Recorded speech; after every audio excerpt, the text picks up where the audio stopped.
নমস্কার সবাইকে, আমার নতুন একটা রেসিপিতে আপনাদের সবাইকে স্বাগত। আমি ভালো আছি, আপনারা কীরকম আছেন জানাবেন। আমি আজকে বানাচ্ছি ফুলকপি ভাপা রেসিপি। আপনারা দেখতে থাকুন, আশা করি আপনাদেরও খুব ভালো লাগবে। তো আমি এখানে কিছু জিনিস নিয়েছি। প্রথমেই কাচের বাটিটাতে নিয়েছি পোস্ত, চালমগজ আর কয়েকটা কিশমিশ।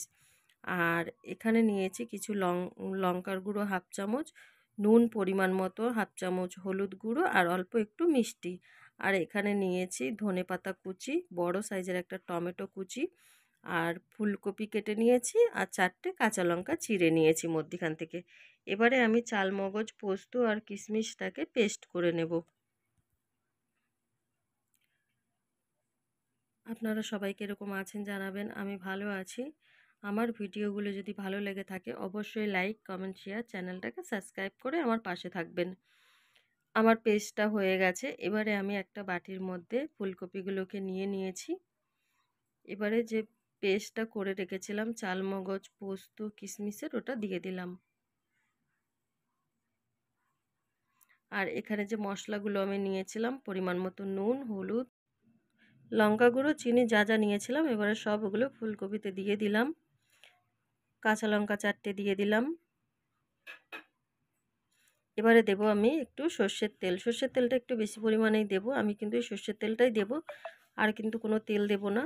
এবারে ভালো করে আমি এগুলোকে মাখিয়ে নেব। প্রথমে আমি একটা জিনিস দেখাতে ভুলে গেছিলাম, সেটা হলো টক দই। টক দইটা আগের থেকে একটু এনে নেবেন। তো আমি এগুলোকে ভালো করে মাখিয়ে নিয়ে তারপরে টক দইটা দেব।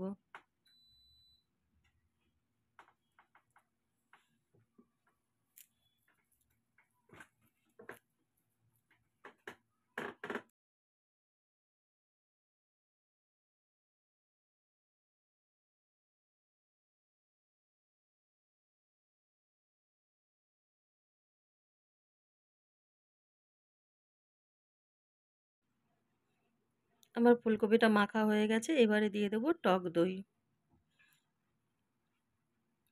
আমি 1 চামচ পরিমাণে টক দই দেব।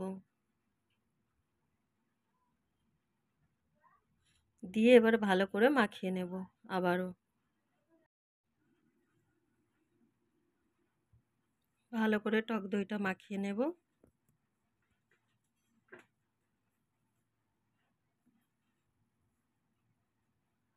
আমি এটা সম্পূর্ণ নিরামিষ করেছি।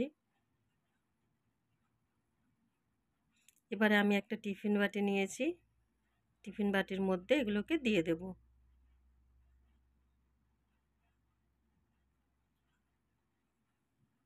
আর প্লিজ আপনারা একটা লাইক করবেন। অনেকেই লাইক করতে ভুলে যান, প্লিজ এটা করবেন না। আপনার একটা লাইক আমার অনেকটা উপকারে আসবে।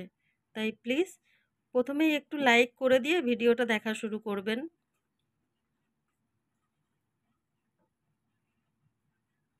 এবারে আমি ওই বাটিটা ধুয়ে অল্প পরিমাণে একটু জল দিয়ে দেব। বেশি জল কিন্তু এখানে দেবেন না, তাহলে কিন্তু পুরো জল জল হয়ে থাকবে। এটা ওই ভাপে ভাপেই সেদ্ধ হয়ে যাবে। দেখুন আমি এইটুকুনি জল দিয়েছি। এবারে আমি ওপর থেকে টমেটো কুচিগুলো দিয়ে দেব।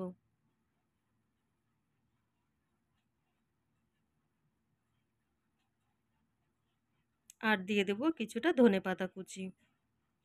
আমি এখন কিন্তু পুরো ধনেপাতাটা দেইনি, আমি নামাবার পরে আরেকটু ধনেপাতা কুচি দেব, তাই এখন অল্প করে দিয়েছি। এবারে ওপর থেকে দিয়ে দিলাম আর একটু সর্ষের তেল। এবারে আমি কড়াইতে একটা স্ট্যান্ড রেখে দিয়ে জল দিয়ে দিয়েছি। জলটা আমি স্ট্যান্ডটা যাতে ডুবে যায় এরকম মতন জল দেব। এর উপরে আমি টিফিন বাটিটা বসিয়ে দেব। আমি টিফিন বাটির ঢাকনাটা খুঁজে পাইনি, তো ওই জন্য আমি একটা থালা দিয়ে ঢাকা দিয়েছি।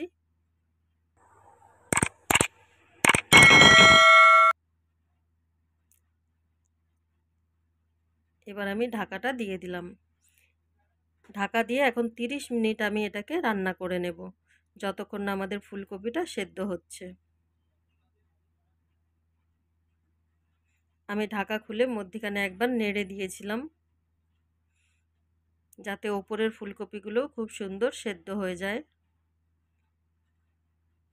না হলে শুধু নিচেরগুলোই সেদ্ধ হবে, ওপরেরগুলো কিন্তু সেদ্ধ হবে না ঠিকঠাক। তো একটু এরকম নাড়াচাড়া ওপরের ফুলকপিগুলোকে নিচে দিয়ে দিতে হবে, দিলে সব ফুলকপিগুলোই কিন্তু খুব সুন্দর সেদ্ধ হয়ে যাবে। আপনাদের রেসিপিটা কীরকম লাগলো অবশ্যই জানাবেন। আর প্লিজ ভিডিওটা কেউ স্কিপ করবেন না, ফুল ভিডিওটা দেখার চেষ্টা করবেন।